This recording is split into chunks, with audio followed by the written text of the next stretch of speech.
रहे हैं आप और मैं हूं आपके साथ सोहन सिंह।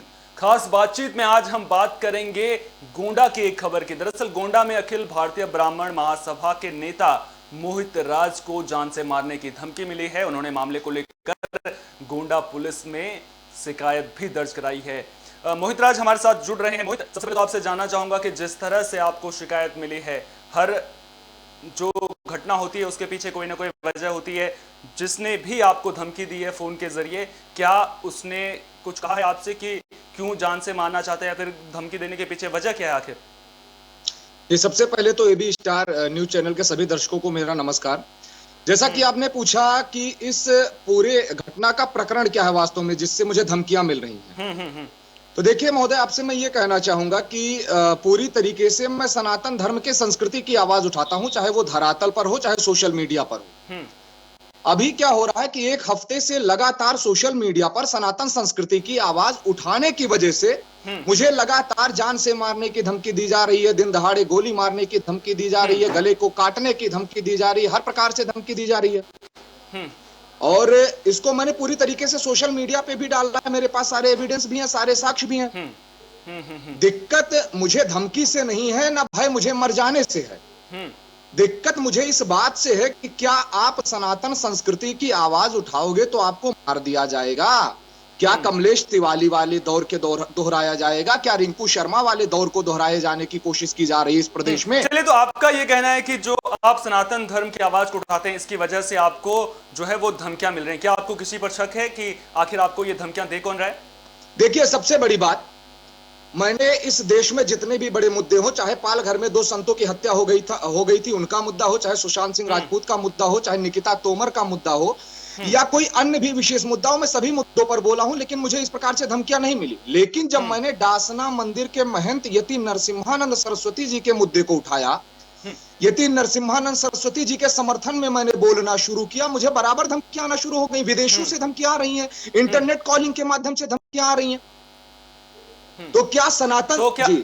अच्छा, एक चीज मैं आपसे जानना चाहता था कि आपको एक ही नंबर से धमकी आ रही है या फिर अलग अलग नंबरों से धमकियां मिल रही हैं आपको? नहीं, एक नंबर से नहीं। पाकिस्तान, बलूचिस्तान, तजाकिस्तान, उत्तरी कोरिया, सऊदी अरब, फ्रांस, रूस, जापान, मिस्र, इजिप्ट, मैक्सिको, कहां से धमकियां नहीं आ रही? अनेकों अज्ञात नंबर हैं। इस हिसाब से तो लगता है कि आपको बहुत ज्यादा धमकियां मिल चुकी हैं अब तक। कम से कम ना भी होगा तो 100-200 के करीब धमकियां मिल चुकी होंगी आपको।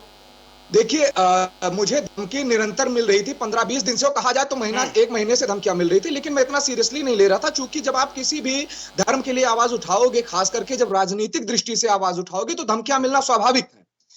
लेकिन कल की आपको मैं घटना बताता हूं। कल 3:34 से विदेश से मेरे पास फोन आता है कि आपको मारने की सुपारी दी जा चुकी है। उसके 3 मिनट बाद 3:37 पर मुझे गाजियाबाद के लैंडलाइन से फोन आता है कि आपको मारने की पूरी तरीके से सुपारी ली जा चुकी है, आपको दिन दहाड़े गोली मार दिया जाएगा। मेरे पास महोदय इस घटना की पूरी रिकॉर्डिंग भी है, नंबर भी है मेरे पास। मैंने इस घटना को पूरी तरीके से अपने सोशल मीडिया पर भी वायरल किया है, लाखों की संख्या में लोगों ने देखा है मेरे पेज पर। मैंने ट्विटर पर भी किया, मैंने प्रशासन से भी गुहार लगाई है पूरी तरीके से। देखिए, सबसे बड़ा जो मुद्दा है, हमारे प्रदेश के मुख्यमंत्री माननीय योगी आदित्यनाथ जी, जो हिंदुत्व का एक जाना माना चेहरा है, आपको भी पता होगा। खास करके सूबे के मुख्यमंत्री योगी आदित्यनाथ जी के होते हुए अगर कोई व्यक्ति इस प्रकार से सर को काटने की धमकी दे रहा है, दिन दहाड़े गोली मारने की धमकी दे रहा है, तो मैं शासन प्रशासन से गुजारिश करूंगा कि नहीं संवैधानिक बिल्कुल, आप बिल्कुल शासन प्रशासन से गुजारिश तो करेंगे, लेकिन एक बड़ा सवाल यहां पर उठकर यह निकलकर सामने आ रहा है कि आखिर आपको जब इतने लंबे वक्त से धमकियां मिल रही थी तो आपने पहले क्यों इनको हल्के में लिया इन धमकियों को? आखिर आपने अब जाकर के क्यों रिपोर्ट दर्ज कराई? पहले भी तो आपको रिपोर्ट दर्ज करवानी चाहिए थी। जी, बिल्कुल, आपने बिल्कुल सही पूछा। मैं पहले भी रिपोर्ट दर्ज करवाता, लेकिन पहले जो धमकियां मिल रही थी मेरे को, वो धमकी मेरे को ये मिल रही थी कि आप सोशल मीडिया पर बोलना बंद कर दो। कभी कभी बोला जाता था आपको मार दिया जाएगा। अब 1-2 नंबर आएगा तो स्वाभाविक है, साधारण कोई मार नहीं सकता।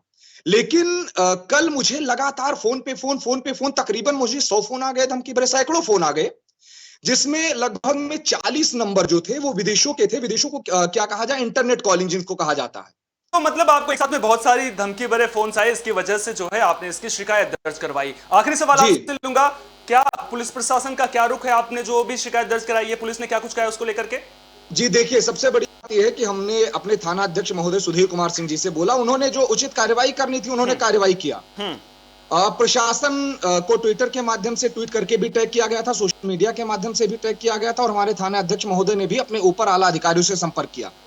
अब देखिए, संपर्क करना अलग बात है, संज्ञान लेना अलग बात है। करोड़ों केसेस हमारे इसी भारत में पेंडिंग में है और करोड़ों एफआईआर ऐसे धरी की धरी रह गई हैं। मेरा कहने का मतलब सिर्फ ये है कि मेरे द्वारा बताए गए इस प्रकरण को संज्ञान में लिया जाए और उचित कार्यवाही की जाए। मैं ये नहीं कहता किसी को एनकाउंटर करो, किसी को गोली मार दो।